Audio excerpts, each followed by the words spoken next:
Two arguments for starting impeachment proceedings against President Trump are, first, that impeachment would bring into the open information withheld by the administration, and second, that it is the duty of Congress to protect the Constitution. There seems to be a concern, however, that the move could backfire politically.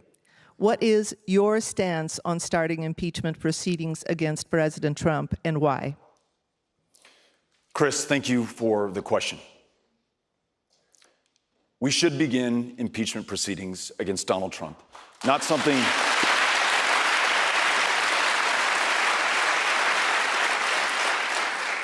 that I take lightly. It's an incredibly serious, sober decision that we should make as a country. Really, the last resort when every other option has failed us.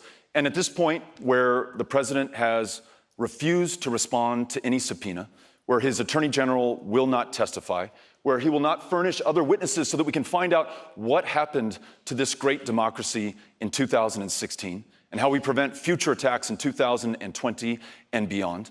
A president who invited the involvement of a foreign power in this democracy in 2016 and that did everything in his power to obstruct the investigation into what has happened.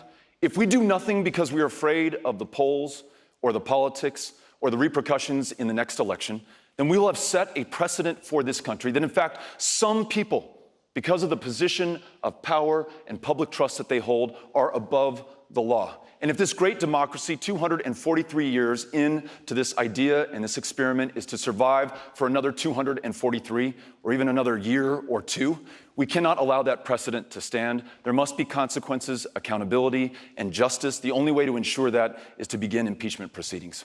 Chris, thank you for asking the question. So just to follow up on that, you said that impeachment proceedings should start now. Nancy Pelosi, the House Speaker, says that impeaching the president would be very divisive in the country and would only help the president solidify his base. Do you think there's something to that? I do. You know, I understand the political implications of this, but I think this moment calls for us to look beyond the politics and the polling and even the next election. It's the very sanctity of the ballot box and the very future of the world's greatest democracy.